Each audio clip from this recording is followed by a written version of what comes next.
നമുക്കൊപ്പം reporter, managing director and managing editor Andrew Augustine തത്സമയം ചേരുകയാണ് ദുരന്തബാധിത മേഖലയിൽ നിന്ന്.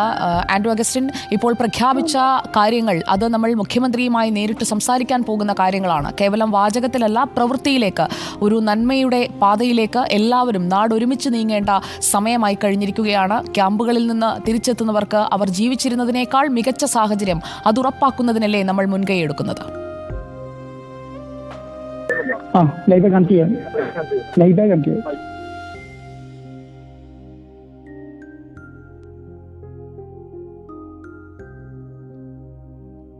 ആൻഡ്രൂ അഗസ്റ്റിൻ, കേൾക്കാമോ?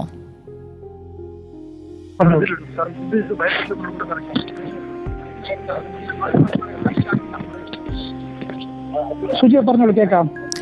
വയനാടിനൊപ്പം നിൽക്കുക എന്നത് ഒരു ക്യാമ്പയിൻ അപ്പുറം അത് പ്രവൃത്തിയിലേക്ക് കൊണ്ടുവരുന്നതിന് ഏറ്റവും ഉടനെ തന്നെ തുടക്കമിടുന്നതിനാണ് നമ്മൾ ഈ പ്രപ്പോസൽ മുന്നോട്ട് വയ്ക്കുന്നത്. ഞാൻ നമ്മുടെ പ്രേക്ഷകരോട് പറയുകയായിരുന്നു, അതിൽ നമ്മുടെ ഭാഗത്തു നിന്നെടുക്കുന്ന ഒരു മുൻകൈ അത് സർക്കാരുമായി ചേർന്നുകൊണ്ടാണ്.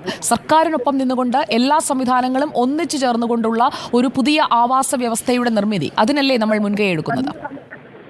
സുജയ, നമ്മൾ വയനാട്ടുകാരൻ എന്നുള്ള നിലയ്ക്ക് നമുക്ക് വയനാടിനെ കുറിച്ച് ഏകദേശം എല്ലാ കാര്യങ്ങളും അറിയാവുന്നതാണ്. ഈ പ്രദേശം എന്ന് പറയുന്നത് സാധാരണ നാട്ടിൻപുറമാണ്. അപ്പൊ ഇവിടുത്തെ ജനങ്ങൾ എന്ന് പറയുന്നത് വളരെ സാധാരണക്കാരായ തോട്ടത്തൊഴിലാളികളായ ആൾക്കാരാണ്. അപ്പൊ അവരെ സംബന്ധിച്ചിടത്തോളം ഇത് ഇങ്ങനെ ഒരു ദുരന്തവും സ്വപ്നത്തിൽ പോലും പ്രതീക്ഷിച്ചതല്ല. അങ്ങനെയുള്ള സ്ഥലത്ത് അവർക്ക് നഷ്ടപ്പെട്ട സംവിധാനങ്ങളെ ഒന്ന് റീക്രിയേറ്റ് ചെയ്യുക എന്ന് പറയുന്നത് അവരെ സംബന്ധിച്ചിടത്തോളം വലിയൊരു കാര്യമാണ്.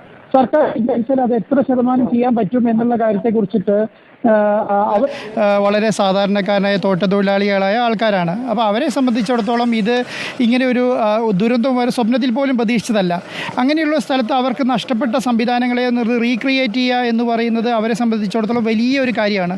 സർക്കാർ വിചാരിച്ചാൽ അത് എത്ര ശതമാനം ചെയ്യാൻ പറ്റും എന്നുള്ള കാര്യത്തെക്കുറിച്ചിട്ട് അവർ ചെയ്യാൻ പറ്റുമായിരിക്കും. പക്ഷേ ഒരു പ്രൈവറ്റ് കമ്പനികളോ അല്ലെങ്കിൽ പ്രൈവറ്റ് സംവിധാനങ്ങളോ ചെയ്യുന്നത് അവർക്ക് ആരുടെ കണക്കോ സംവിധാനങ്ങളോ ബോധിപ്പിക്കേണ്ടി വരില്ലല്ലോ. അപ്പോൾ അങ്ങനെയുള്ള സ്ഥിതിക്ക് ഞാൻ പറയുന്നത് എന്താണെന്ന് പറഞ്ഞാൽ, ഒരു 150 ഏക്കർ സ്ഥലം എടുക്കുക. അതിൻ്റെ അകത്ത് ഒരു 300 വീടുകളാണ് ഇപ്പോൾ പോയിട്ടുള്ളത്. അതുകൂടാതെ നമുക്കൊരു 300 വീടോളം അതിനോട് ചേർന്നിട്ട് ഈ പറഞ്ഞ ദുരിതം അനുഭവിക്കുന്ന ആൾക്കാരെ ഉണ്ടാവും. എല്ലാം കൂടി ഒരു 10-600 വീട് അതിനോടനുബന്ധിച്ച സംവിധാനങ്ങളാണ് ഈ പറഞ്ഞ ചൂരൽമല എന്ന് പറയുന്ന സ്ഥലം. അപ്പോൾ ആ സ്ഥലത്ത് നമ്മൾ ഇങ്ങനെ ഒരു ഇതേ സെയിം ചൂരൽമല വേറൊരു സ്ഥലത്ത് റീക്രിയേറ്റ് ചെയ്യാൻ പറ്റുമോ എന്നുള്ളതാണ് നമ്മളിപ്പോൾ നോക്കിക്കൊണ്ടിരിക്കുന്നത്. അപ്പോൾ നമ്മൾ എന്താ ഉദ്ദേശിക്കുന്നതെന്ന് പറഞ്ഞാൽ, ഒരു സാധാരണ നമ്മളൊരു വീട് വെച്ച് കൊടുക്കുക, ഒരു 450-500 സ്ക്വയർ ഫീറ്റ് വീടാണല്ലോ നമ്മൾ വെക്കുക. പക്ഷേ അതിനേക്കാളും അപ്പുറം നമ്മളൊരു 3 ബെഡ്റൂമുള്ള കുറച്ചുകൂടി വിശാലമായ വീട്, ഒരു 5 സെൻറ്റ് 10 സെൻറ്റ് സ്ഥലത്തിന് പകരമായിട്ടൊരു 15 സെൻറ്റിന് മേലെ സ്ഥലം, 15-20 സെൻറ്റ് സ്ഥലം, അതിൽ കൂടെ തന്നെ ഒരു പള്ളി, അതുപോലെ അമ്പലം, അതുപോലെ തന്നെ ക്രിസ്ത്യൻ പള്ളി, അതുപോലെ തന്നെ നമ്മുടെ ഹയർ സെക്കൻഡറി സ്കൂളുണ്ട് അവിടെ. ഇപ്പം ഞാൻ പറയാം, മോഹൻലാൽ പറഞ്ഞത് വിശ്വഭാരതി സ്കൂൾ പണിത് തരാമെന്ന് പറയുന്നുണ്ട്. അപ്പോൾ നമുക്ക് വേണമെങ്കിൽ സ്കൂൾ അവിടെ പണിയാം, അവിടെ നമുക്ക് ഹെൽത്ത് സെൻറ്റർ ചെയ്യാം, നമുക്ക് അവിടെ ഈ പറഞ്ഞ മദ്രസ നമുക്ക് ചെയ്യാം. ഇവിടെ എന്താണോ ഈ പറഞ്ഞ ചൂരൽമല പ്രദേശത്തുണ്ടായിരുന്നത് അത് നമുക്ക് വേറൊരു സ്ഥലത്തേക്ക് ക്രിയേറ്റ് ചെയ്യാം. അപ്പോൾ അതിനനുബന്ധിച്ച് സ്ഥലം ഞാൻ കൊടുക്കാമെന്ന് ഞാൻ മിനിഞ്ഞാന്ന് തന്നെ പറഞ്ഞിരുന്നു. കോഴിക്കോട് രൂപത നമ്മുടെ കൂടെ കൂടാമെന്ന് പറഞ്ഞിട്ടുണ്ട്. അല്ലെങ്കിൽ ഇനി രൂപത ഇല്ലെങ്കിൽ കൂടെ നമുക്ക് സ്ഥലം നമുക്ക് വഴികളുണ്ടാക്കാം. ഒരു 10-100 വീട് ആ ഭാഗത്ത് നിന്ന് നമുക്ക് വെച്ച് കൊടുക്കാം.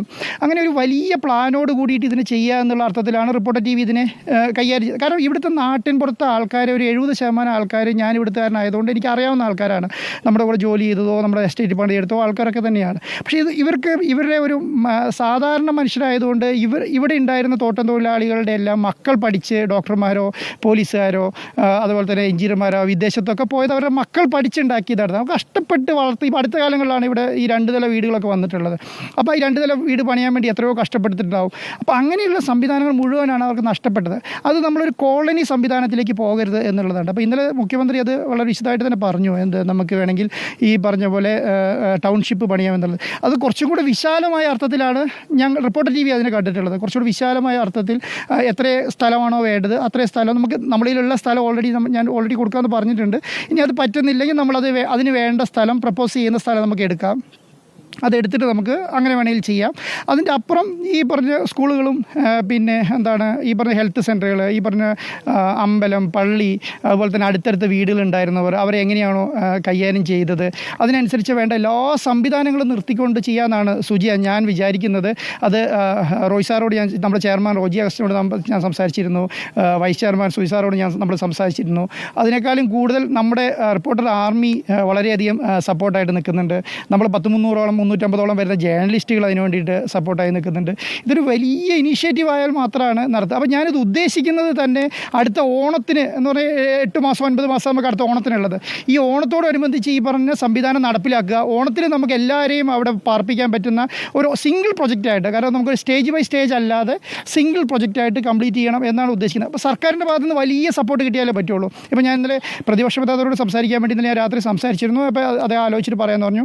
CM-നോട് പറയാൻ വേണ്ടിയിട്ട് ഞാൻ ഗോകുലം ഗോപാലിനെ, ഗോകുലത്തിൻ്റെ ചെയർമാനെ ഞാൻ പറഞ്ഞിട്ട് അദ്ദേഹം രാവിലെ സംസാരിക്കാം എന്ന് എന്നോട് പറഞ്ഞിട്ടുണ്ട്.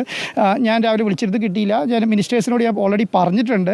അപ്പം നമ്മളെ കൊണ്ട് ചെയ്യാൻ പറ്റുന്നത് എന്ന് പറയുന്നത് വയനാട്ടുകാരെന്നുള്ള നിലയ്ക്ക് ഇത് ഒരു മീഡിയേൻ്റെ ആക്ടിവിസത്തിന് അപ്പുറത്തേക്ക് ജനങ്ങളുടെ കൂടെ നിൽക്കുക. കാരണം ഞാൻ കഴിഞ്ഞ 5 ദിവസമായിട്ട് ഇവിടെയുണ്ട്. കാരണം ഉരുൾപൊട്ടി അന്ന് രാവിലെ തുടങ്ങി ഈ സമയം വരെ ഞാൻ ഇവിടെയുണ്ട്. അപ്പം ഓരോ ആൾക്കാരും ഞാനൊരു 10-30% ആൾക്കാരെങ്കിലും നേരിട്ട് കണ്ടിട്ടുണ്ടാവും. അവർ ഓരോ വിഷമങ്ങളും നമ്മളോട് പറഞ്ഞിട്ടുണ്ട്. അപ്പോൾ ഞാനിത് ഉണ്ടാക്കിയിരുന്നു, നഷ്ടപ്പെട്ടു പോയി ആൻഡോ, എനിക്ക് ഇങ്ങനെ ഒരു സംവിധാനം ഉണ്ടായിരുന്നു, നഷ്ടപ്പെട്ടു പോയി, അങ്ങനെ ഒത്തിരി കാര്യങ്ങൾ പറഞ്ഞിട്ടുണ്ട്. അപ്പോൾ ഇതെല്ലാം കൂടി ക്രോഡീകരിച്ച് എനിക്ക് തോന്നുന്നു ഇതിന് നമുക്ക് നോഡൽ ഓഫീസറെ അപ്പോയിൻറ്റ് ചെയ്തിട്ടുണ്ട്. മൊത്തത്തിൽ അദ്ദേഹമായിട്ട് സംസാരിക്കണമെന്ന് വിചാരിക്കുന്നുണ്ട്. അതുകൂടെ സംസാരിച്ചതിന് ശേഷം എത്രയും പെട്ടെന്ന് എന്നുള്ള നിലയ്ക്ക് ഒരു പ്രൊജക്റ്റീവായിട്ട് മുന്നോട്ട് പോകാമെന്നാണ് വിചാരിക്കുന്നത്. റിപ്പോർട്ടർ TVയെ സംബന്ധിച്ചിടത്തോളം സർക്കാർ കൂടെ നിൽക്കുകയാണെങ്കിൽ, സർക്കാർ നമ്മുടെ കൂടെ നിന്ന് ഇതിന് സപ്പോർട്ട് ചെയ്ത് തന്നാൽ മതി. ഈ പ്രൊജക്റ്റിന് ബുദ്ധിമുട്ടില്ലാത്ത വിധത്തിൽ സപ്പോർട്ട് ചെയ്ത് തന്നിട്ടുണ്ടെങ്കിൽ ഈ പ്രൊജക്റ്റ് നമുക്ക് ഓണത്തോട് കൂടിയിട്ട് നമുക്ക് കംപ്ലീറ്റ് ചെയ്യാൻ പറ്റും. ഈ പറഞ്ഞ എത്രയാണോ വീടുകൾ നഷ്ടപ്പെട്ടത്, എത്രയാണോ വീട് ഭീഷണിയിലുള്ളത്, അവരെ മുഴുവൻ റീക്രിയേറ്റ് ചെയ്യുന്ന നിലയിലേക്ക് ഈ പറഞ്ഞ സംവിധാനത്തെ മാറ്റാൻ റിപ്പോർട്ടർ TV കഴിയും. അത് റിപ്പോർട്ടർ TV പ്രതിജ്ഞാബദ്ധമാണ്. അത് ചെയ്യാൻ ഇന്ന് തുടങ്ങി, അല്ലെങ്കിൽ നമ്മൾ 2 ദിവസമായി തന്നെ അതിനനുസരിച്ച് പ്രപ്പോസൽ തയ്യാറാക്കുന്നുണ്ട്. അതിനനുസരിച്ചൊരു പ്ലാൻ ഉണ്ടാക്കുകയാണെങ്കിൽ വയനാടിനെ സംബന്ധിച്ചിടത്തോളം വലിയ മാതൃകയായിരിക്കും. കേരളത്തിനും ഇന്ത്യക്കും തന്നെ അതൊരു വലിയ രീതിയിലുള്ള മാതൃകയായിരിക്കും എന്നാണ് സുജിയ ഞാൻ വിചാരിക്കുന്നത്. ആൻഡ്രൂ അഗസ്റ്റിൻ, നമ്മൾ മന്ത്രി മുഹമ്മദ് റിയാസുമായി ഇക്കാര്യം സംസാരിച്ചിരുന്നു കഴിഞ്ഞ ദിവസം തന്നെ. അപ്പോഴും വളരെ പോസിറ്റീവായ ഒരു റെസ്പോൺസാണ് മന്ത്രിയുടെ ഭാഗത്തു നിന്ന് വന്നത്. അതായത് സർക്കാരിനൊപ്പം നിൽക്കാൻ മന്ത്രി മുഹമ്മദ് റിയാസിനെയും കണക്ട് ചെയ്യാൻ ഇവിടെ ശ്രമിക്കുന്നുണ്ട് നമ്മുടെ PCR-ൽ നിന്ന്.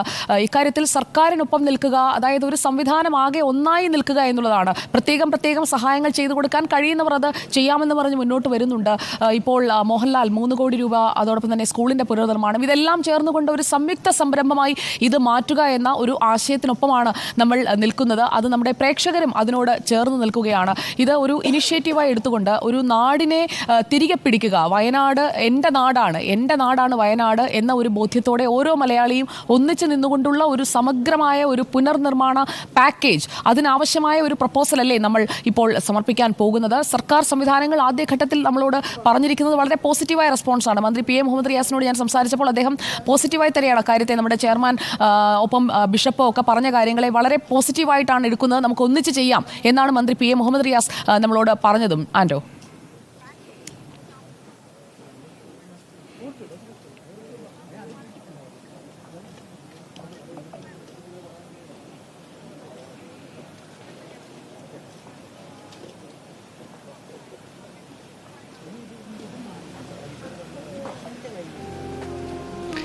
തീർച്ചയായിട്ടും സുജിയ, റിപ്പോർട്ടർ TVനെ സംബന്ധിച്ചിടത്തോളം നമുക്ക് കിട്ടുന്ന റെസ്പോൺസ് അങ്ങനെ തന്നെയാണ്. കേരളത്തിലെ മതസാമുദായ സംഘടനകൾ മുഴുവൻ നമ്മുടെ കൂടെ നിൽക്കാൻ വേണ്ടി തയ്യാറാണ്. ഇപ്പോൾ കോഴിക്കോട് രൂപത നമ്മളോട് പറഞ്ഞു അത് ചെയ്യാമെന്ന്. മറ്റുള്ള ക്രിസ്ത്യൻ സമുദായങ്ങൾ മുഴുവൻ, മുസ്ലിം സമുദായം അതിനേക്കാൾ അപ്പുറം, അതുപോലെ തന്നെ ഹിന്ദു സമുദായത്തിൽ നിന്ന് ഒത്തിരി ആൾക്കാർ നിങ്ങൾ എന്തെങ്കിലും പ്രൊജക്റ്റ് ചെയ്യുന്നുണ്ടെങ്കിൽ ഞങ്ങൾ കൂടാമെന്ന് പറയുന്നുണ്ട്. പക്ഷേ ഇതിനെ എങ്ങനെ ക്രോഡീകരിക്കും എന്നുള്ളതിൻ്റെ അകത്ത് ആശങ്ക പൊതുവേ നിലനിൽക്കുന്നില്ല എന്നതാണ് ഞാൻ. കാരണം സർക്കാരിൻ്റെ ഭാഗത്തു നിന്ന് അങ്ങനെ ഒരു പ്രൊജക്റ്റ് ഉണ്ടാവും, തീർച്ചയായിട്ടും ഉണ്ടാവും. കാരണം ഇന്നലെ മുഖ്യമന്ത്രി ടൗൺഷിപ്പിനെ കുറിച്ച് പറയുകയും ചെയ്തു. പക്ഷേ നമ്മുടെ ഒരു കാഴ്ചപ്പാടും കൂടെ ഉൾപ്പെടുത്തിക്കൊണ്ട് വലിയ രീതിയിൽ ചെയ്യാൻ ഇതിനെ കഴിഞ്ഞിട്ടുണ്ടെങ്കിൽ അതൊരു വലിയ മാതൃകയാകും.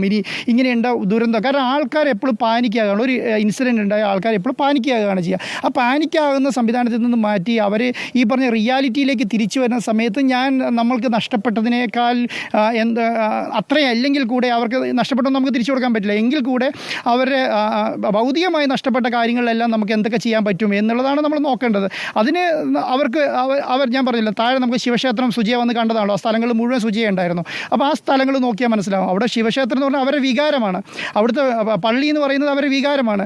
ഇതൊക്കെ ഒരു സ്ഥലത്ത് റീക്രിയേറ്റ് ചെയ്യാൻ പറ്റുക എന്ന് പറയുന്നത് വലിയ കാര്യമാണ്. ആ റീക്രിയേറ്റ് ചെയ്യുമ്പോൾ അത് സർക്കാർ ചെയ്യുന്നതിനേക്കാളും ഒരു മാധ്യമ സ്ഥാപനം എന്നുള്ള നിലയ്ക്ക് നമുക്ക് ചെയ്യാൻ പറ്റുന്ന കാര്യം എന്ന് പറയുന്നത് നമ്മൾക്കിങ്ങനെ പറഞ്ഞുകൊണ്ടിരിക്കാം എന്നുള്ളതാണ്.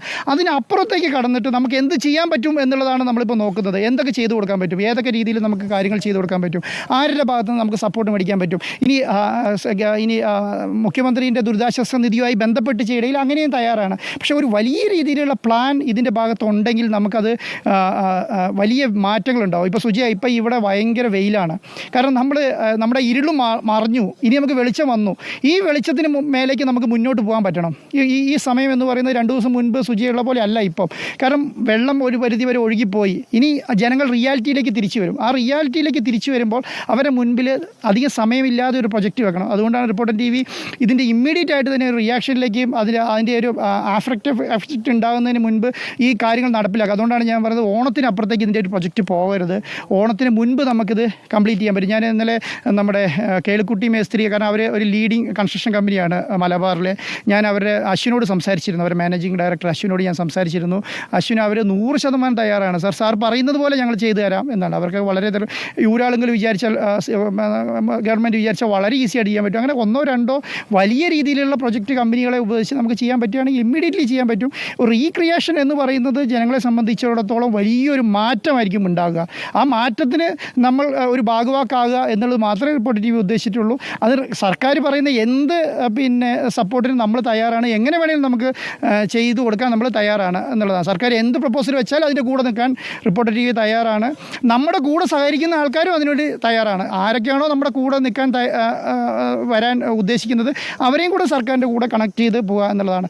സർക്കാരിൻ്റെ കൂടെ നിർത്തിക്കൊണ്ട് സർക്കാരിൻ്റെ കൂടെ നിന്നുകൊണ്ടും റിപ്പോർട്ടർ TV ചെയ്യാൻ കഴിയുന്നത് ചെയ്യും. അത് ഇനി സർക്കാരാണ് തീരുമാനിക്കേണ്ടത്. എന്ത് വേണമെങ്കിലും നമുക്ക് ചെയ്യാം, ഏത് രീതിയിലുള്ള സപ്പോർട്ട് വേണമെങ്കിലും നമുക്ക് ചെയ്യാവുന്നതാണ്. ഇപ്പം ഞാൻ ഗോകുലം ഗോപാലിനോട് സംസാരിച്ചിരുന്നു.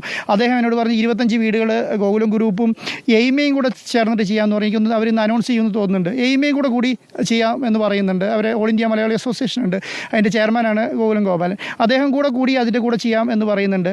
എനിക്ക് തോന്നുന്നു മാനന്തവാടി രൂപത 50ഓളം വീടുകൾ ഇന്ന് പള്ളിയിൽ സർക്കുലർ വായിക്കുന്നത് കണ്ടു. 50 വീടുകളോളം മാനന്തവാടി രൂപത വെച്ച് കൊടുക്കാം എന്ന് പറയുന്നുണ്ട്. കോഴിക്കോട് രൂപത സ്ഥലം കൊടുക്കാം എന്ന് പറയുന്നുണ്ട്. രാഹുൽ ഗാന്ധി വീട് വെച്ച് കൊടുക്കാമെന്ന് പറയുന്നുണ്ട്. പ്രതിപക്ഷ നേതാവ് 100-100ഓളം വീടുകൾ പറയുന്നുണ്ട്. അവർ വലിയ രീതിയിലുള്ള പ്രൊജക്റ്റാണ്. പക്ഷേ അത് ഇംപ്ലിമെൻറ്റ് ചെയ്യേണ്ട സ്ഥലം കണ്ടെത്തി അതിനെ ഒരു ഇംപ്ലിമെൻറ്റിംഗ് ഏജൻസിയായി റിപ്പോർട്ടിനെ ഏൽപ്പിച്ചിട്ടുണ്ട്. റിപ്പോർട്ട് അത് വൃത്തിയായി കൈകാര്യം ചെയ്ത് ഓണത്തോട് കൂടിയിട്ട് നമ്മൾ ഹാൻഡ് ഓവർ ചെയ്യും എന്നുള്ളതാണ് സുജിയ കാര്യം. അതിൻ്റെ അകത്ത് നമ്മൾ ചെയ്യാൻ പോകുന്നതെന്ന് പറഞ്ഞാൽ ആ സ്ഥലം, വേണ്ട സ്ഥലം നമ്മൾ ഐഡൻറ്റിഫൈ ചെയ്ത് നമ്മൾ എടുത്തു കൊടുക്കും. നമ്മുടെ കയ്യിലുള്ള സ്ഥലം ഓക്കെ ആണെങ്കിൽ നമ്മൾ എടുത്തു കൊടുക്കും. ഇനി പുതിയ സ്ഥലം എടുത്തു കൊടുക്കണമെങ്കിൽ നമ്മൾ എടുത്തു കൊടുക്കാം. പ്ലസ് 100 വീടും കൂടെ നമ്മൾ അതിൻ്റെ കൂടെ ചെയ്തു കൊടുക്കാം. അതിൻ്റെ കൂടെ ഇപ്പോൾ വിശ്വഭാരതി സ്കൂൾ പണിത് ചെയ്യാം എന്ന് പറയുന്നുണ്ട്. അപ്പോൾ അങ്ങനെയുള്ള സപ്പോർട്ടിങ് എല്ലാം കൂടി വലിയ രീതിയിലുള്ള ഒരു റീക്രിയേഷൻ ചൂരൽമലയ്ക്ക് വേണ്ടി നടത്താൻ പറ്റുവാണെങ്കിൽ അതൊരു വലിയ വിജയമായി കാണുമെന്നാണ് ഞാൻ വിചാരിക്കുന്നത് സുജിയ. തീർച്ചയായും ശ്രീ ആൻഡ്രൂ അഗസ്റ്റിൻ, ഇതിൽ താങ്കൾക്കും ഒരു ബിഗ് സല്യൂട്ട് നൽകേണ്ടതാണ്. റിപ്പോർട്ടർ എന്ന് പറയുന്ന ഒരു മാധ്യമ സ്ഥാപനം കേവലം ആ വാർത്ത അവിടെ വന്ന് റിപ്പോർട്ട് ചെയ്ത് മടങ്ങുകയല്ല, അവിടെയുള്ള ജനങ്ങളെ, അവിടെ ഉണ്ടായിരുന്ന മനുഷ്യരെ, എല്ലാം നഷ്ടപ്പെട്ട മനുഷ്യരെ ചേർത്ത് പിടിക്കാൻ സർക്കാരിനൊപ്പം നിൽക്കുക എന്ന ഒരു തീരുമാനമാണ് താങ്കൾ എടുത്തത്. നമ്മുടെ വാർത്താ സംഘം ഒന്നാകെ എടുത്തത്. അതിൽ chairman Roji Augustine, vice chairman Josekutty Augustine, ഒപ്പം മാനേജിംഗ് എഡിറ്റർ ആൻഡ് മാനേജിംഗ് ഡയറക്ടറായ ശ്രീ ആൻഡ്രൂ അഗസ്റ്റിൻ. നിങ്ങൾ 3 സഹോദരങ്ങളും വയനാട്ടുകാരാണ്.